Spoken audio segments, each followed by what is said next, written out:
The Postmaster by Rabindranath Tagore. And this is a series called Master Classic Stories with vocabulary study, and vocabulary study will happen in the next video. This video will only listen and enjoy the story. And as the words come, I will give the meanings, and there will be vocabulary study also of story number 2. This is story number 2, The Postmaster by Rabindranath Tagore. The postmaster first took up his duties in the village of Ulapur. Though the village was a small one, there was an indigo factory nearby, and the proprietor, the owner, an Englishman, had managed to get a post office established. Our postmaster belonged to Calcutta. He felt like a fish out of water. Like a fish out of water, which means he didn't feel normal. In this remote village, far away village, remote means far away village. His office and living room were in a dark thatched shed, not far from a green, slimy, dirty pond. Slimy means dirty pond, surrounded on all sides by a dense growth. The men employed in the indigo factory had no leisure. Moreover, they were hardly desirable companions for decent folk. Nor is a Calcutta boy an adept means good at, skillful at, in the art of associating with others. Among strangers he appears either proud or ill at ease, not comfortable. Ill at ease means not comfortable. At any rate, in any case, the postmaster had but little company, nor had he much to do. At times he tried his hand at writing a verse or two, poem or two, that the movement of the leaves and the clouds of the sky were enough to fill life with joy. Such were the sentiments to which he sought to give expression. But God knows that the poor fellow would have felt it as the gift of a new life if some genie, magician of the Arabian Nights, had in one night swept away the trees, leaves and all, and replaced them with a good town road, hiding the clouds from view with rows of tall houses. He was used to that in Calcutta. The postmaster's salary was small. He had to cook his own meals, which he used to share with Ratan, an orphan girl of the village who did odd jobs for him. Odd jobs, which means daily errands, small jobs for him. When in the evening the smoke began to curl up from the village cowsheds and the cicalas chirped in every bush, the birds, when the mendicants of the ball sect, mendicants, which means the people who are selling things, of the ball, B-A-U-L, sect, that caste, sang their shrill songs in their daily meeting place, when any poet who had attempted to watch the movement of the leaves in the dense bamboo thickets would have felt a ghostly shiver run down his back, the postmaster would light his little lamp and call out, "Ratan?" Ratan would sit outside waiting for this call, and instead of coming in at once, would reply, "Did you call me, sir?" "What are you doing?" the postmaster would ask. "I must be going to light the kitchen fire," would be the answer, and the postmaster would say, "Oh, let the kitchen fire be for a while. Light me my pipe first." At last, Ratan would enter with puffed out cheeks, vigorously blowing into a flame a live coal to light the tobacco. This would give the postmaster an opportunity of conversing, which means talking, having a conversation. Conversing. "Well, Ratan," perhaps he would begin, "do you remember anything of your mother?" That was a fertile subject, which means it would give rich crop. Crop here means good words. That was a fertile subject. Ratan partly remembered and partly didn't. Her father had been fonder of her than her mother.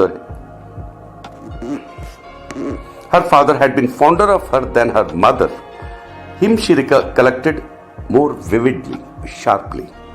He used to come home in the evening after his work, and one or two evenings stood out more clearly than others, like pictures in her memory. Ratan would sit on the floor near the postmaster's feet as memories crowded in upon her, crowded in upon her, came sharp like that. She called to mind a little brother that she had, and how on some bygone cloudy day she had played at fishing with him on the edge of the pond with a twig for a make-believe fishing rod, Make-believe. They just fancied that they had a fishing rod. With her brother she played. Such little incidents would drive out greater events from her mind. Thus, as they talked, it would often get very late, and the postmaster would feel too lazy to do any cooking at all. Ratan would then hastily light the fire and toast some unleavened bread, which, with the cold remnants of the morning meal, was enough for their supper.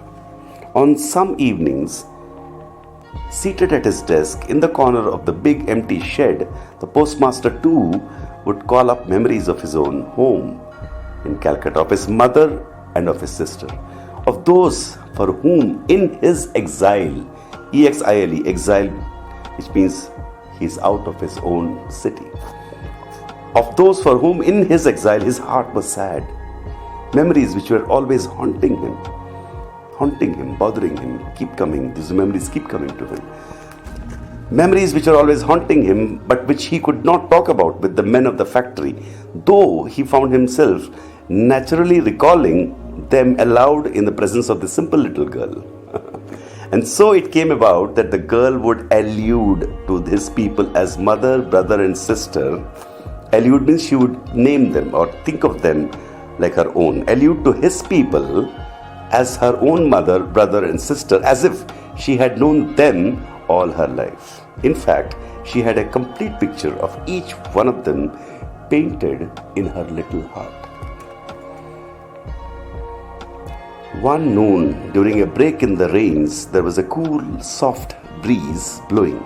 The smell of the damp grass and leaves in the hot sun felt like the warm breathing of the tired earth on one's body.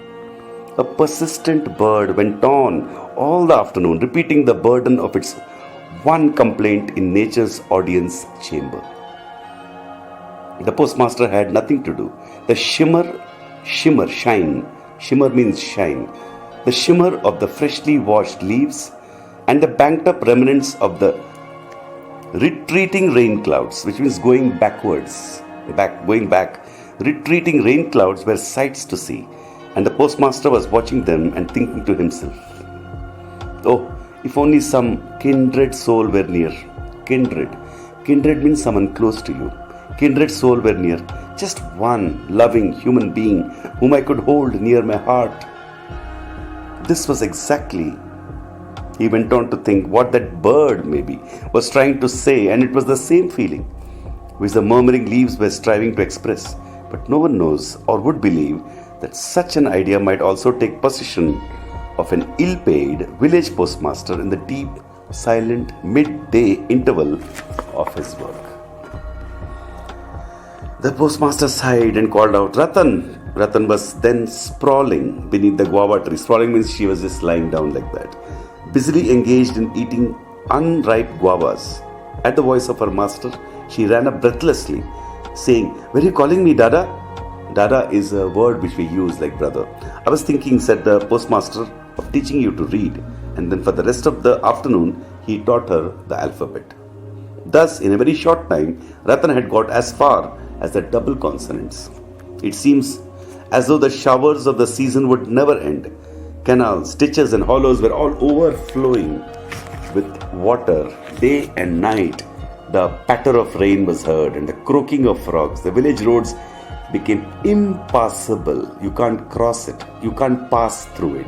Impassable, and marketing had to be done in punts.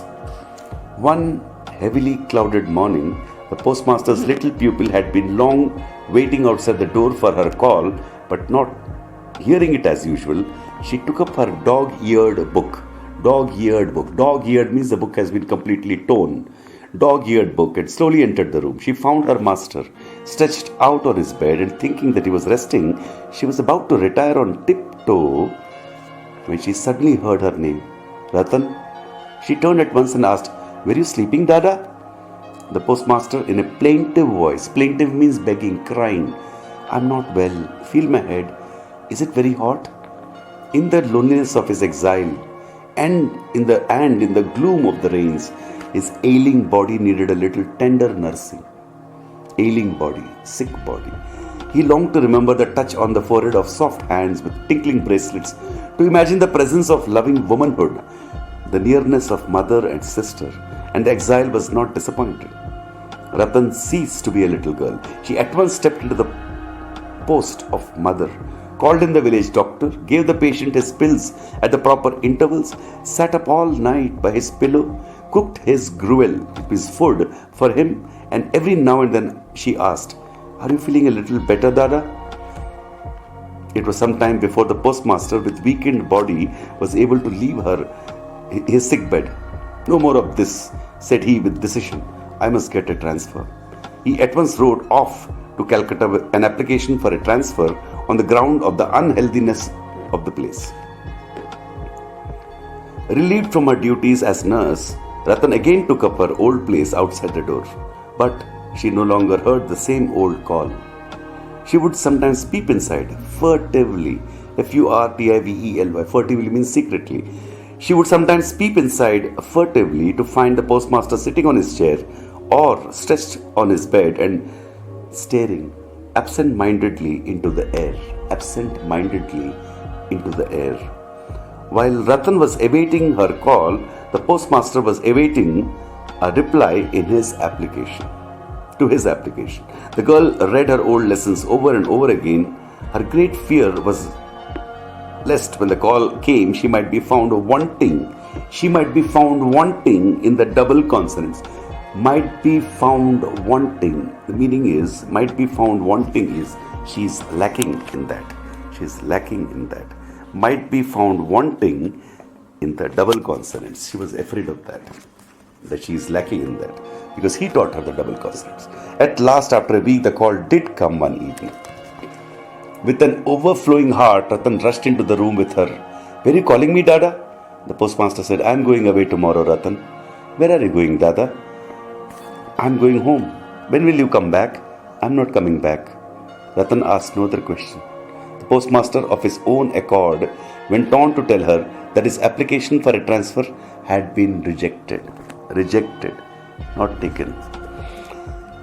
So he had resigned his post and was going home. He has resigned from his job, resigned his post and was going home. For a long time, neither of them spoke another word. The lamp went on dimly burning, and from a leak in one corner of the thatch, water dripped steadily into an earthen vessel on the floor beneath it. After a while, Ratan rose and went off to the kitchen to prepare the meal, but she was not so quick about it as on other days. Many new things to think of had entered her little brain.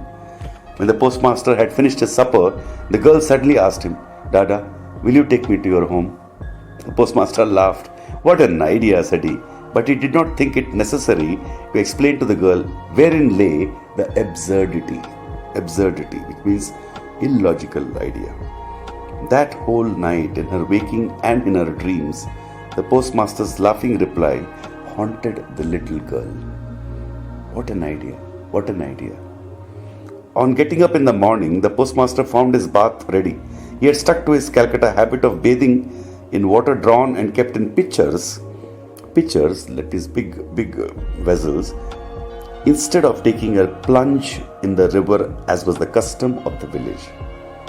For some reason or other, the girl could not ask him about the time of his departure, so she had fetched the water from the river long before sunrise, that it should be ready as early as he might want it.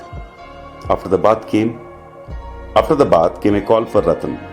She entered noiselessly and looked silently into her master's face for orders. The master said, "You need not be anxious about my going away, Ratan. I shall tell my successor, the person who's going to come next, successor, to look after you."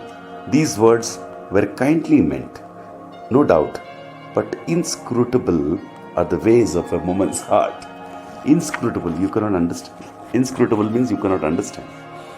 Ratan had borne many a scolding from her master without complaint, but these kind words she could not bear. She burst out weeping and said, "No, no, you need not tell anybody anything at all about me. I don't want to stay on here." The postmaster was dumbfounded. The postmaster was dumbfounded. He had never seen Ratan like that before. The new incumbent, INCUMBENT, the new incumbent, the next person, duly arrived, and the postmaster, having given over charge, prepared to depart. Just before starting, he called Ratan and said, "Here is something for you. I hope it will keep you for some little time." He brought out from his pocket the whole of his month's salary, retaining only a trifle for his travelling expenses. He wanted to give her the whole amount. Then Ratan fell at his feet and cried, "Oh Dada, I pray you, don't give me anything. Don't in any way trouble about me." And then she ran away out of sight. The postmaster heaved a sigh, took up his carpet bag, put his umbrella over his shoulder, and accompanied by a man carrying his many-colored tin trunk, he slowly made for the boat. When he got in and the boat was underway, and the rain-swollen river, which means wound, it becomes big, swollen river, like a stream of tears welling up from the earth, swirled and sobbed at her bows, moved round and sobbed, cried at her bows. Then he felt a pain in his heart. The grief-stricken face of a village girl seemed to represent for him the great unspoken grief of Mother Earth herself. At one time he had an impulse to go back. Impulse means instinct, to go back and bring away along with him that lonely girl, forsaken by the world. But the wind had just filled the sails. The boat had got well into the middle of the turbulent current. Turbulent means very rough, turbulent current. And already the village was left behind, and its outlying burning ground came in sight.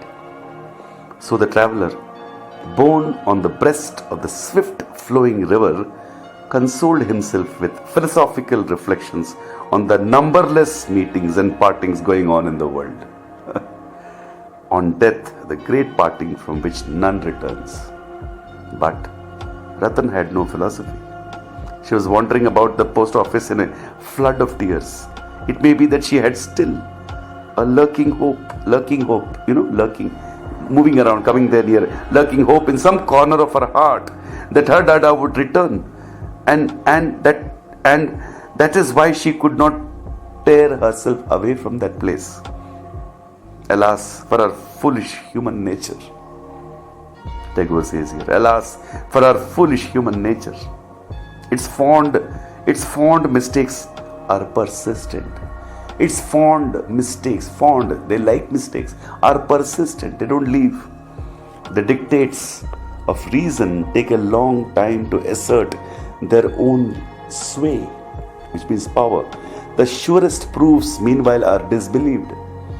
False hope is clung to.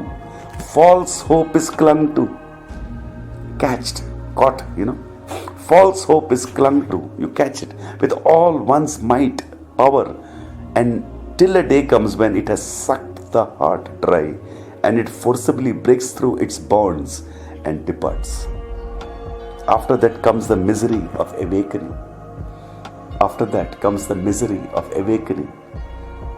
And then once again, the longing to get back into the maze of the same mistakes. Maze means, the trap. We come back to the same mistakes. The last line is very beautiful. False hope is clung to with all one's might, till a day comes when it has sucked the heart dry, and it forcibly breaks through its bonds and departs. After that comes the misery of awakening.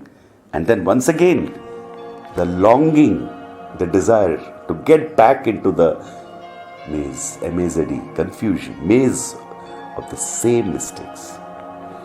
So this is absolutely powerful writing, beautiful writing, deep writing, clear writing, and heart-touching writing. This is humanity. This is absolutely human literary classic. That is why Tagore is considered one of the greatest writers, and he got a Nobel Prize also, one of the great writers of India. Thank you. Thank you for listening to this story.